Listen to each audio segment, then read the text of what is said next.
Hey guys, welcome back to the channel, guys. We got the Land Rover Discovery 2 finally put together. We put new engine, and the donor vehicle is right here, guys, if you haven't seen this one. So we'll demonstrate how we bleed the cooling system on those things. If you have done any repairs to the cooling system, you replace the hose, radiator, or even head gaskets, you need to make sure you bleed it right. So we'll demonstrate our way of doing that. So you need to get a antifreeze that's approved, of course. And now, first thing that we're going to do, we'll need to make sure, guys, let me show you, you need to release that hose, the bleed hose from here. And now we'll need to lift up the bleeding reservoir up. Okay, and this one goes down it gets pretty stuck from the backside. You need to lift up. Just careful not to break your hoses. So it came loose on the back side, then you need to slide it out. Okay, like that. You need to raise it up like that. Okay, you need to have it about, you can see 20 centimeters, a little bit less than a foot up. And next thing that we'll need to do, guys, I'm gonna show you. We're going to fill it up now, as much as it takes.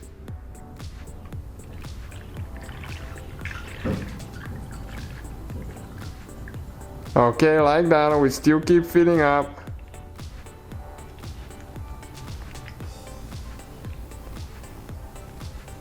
You can see it's gonna take quite a bit. And there are a few things that you need to do to make sure you don't overheat that engine, because those are prone to overheating. You know, if you have a Land Rover Discovery, that's a weak spot on those head gaskets. Okay. So that's good. We filled it up. So now what we need to do, we need to get a screwdriver and we need to remove the bleeder here. And you need to have a container under the engine to catch all the coolant. Make sure you don't make a mess. You can see, and we'll be shooting for a steady flow from there. Okay, that's our container there under the vehicle.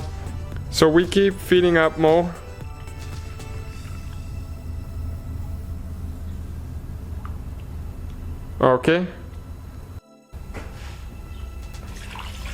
Okay, so we keep adding, guys, more now. We diluted this one because the other one was just concentrated coolant, and in our climate 50 to 50 does pretty good. So you can mix it 1 gallon of coolant with 1 gallon of water, but make sure that you check the recommendations and see the chart. Okay, and you can see we're still getting air out of there.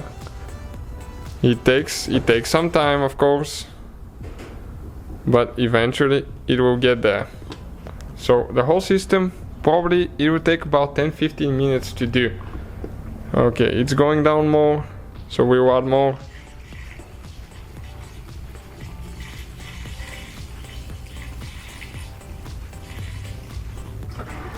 And we wait more now. Nothing out of the bleeder yet. I can feel air coming out of it because the fluid is pushing the air out of the system.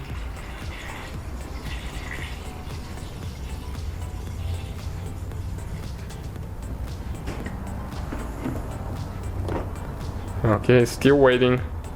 So we'll keep adding fluid, guys, coolant. And once we start showing up some here, I can actually see a little bit now. It's getting close now. I can even hear it.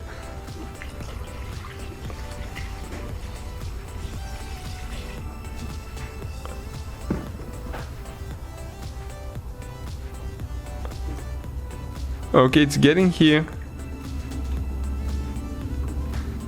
So we'll need a little bit more now.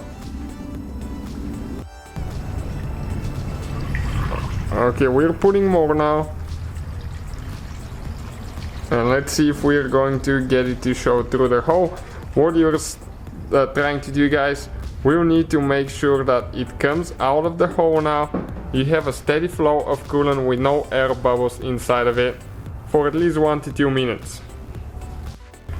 Okay, guys, you can see we have a steady flow now. We just started. Okay, we're going to squeeze some out and there is no air, so we'll just add a little bit more and make sure that we have a steady flow of fluid and no air. Okay, you can see, and it looks great. You gotta make sure that you don't overfill the system. That's one thing for sure. So if you have too much in the overflow bottle, in the coolant tank, not overflow bottle in this case, you will need to take some out. We still can add more, but we're going to make sure we get it in place there. Everything's good. Be very careful with these plastic hoses because they could be very fragile, and if you break one, fix it right or you will overheat your system, your engine, and you'll be done pretty much. So we'll need to add more for us. You can see where the cold level is. Okay, that's good. A little bit more. Okay, that's it right there. So now what you need to do, guys, you need to make sure you start the car, let it idle, keep eye on the temperature sensor, of course, make sure it doesn't overheat, turn the heater on all the way up inside and let it run until it reaches normal temperature, you know. Stop the engine, let it cool for at least I would say 12 hours. Check the level again before we drive, and keep eye on the temperature sensor, make sure you don't have an air pocket somewhere, but that's how we do it, guys. Thank you for watching, please subscribe, visit our website, and see you guys next time.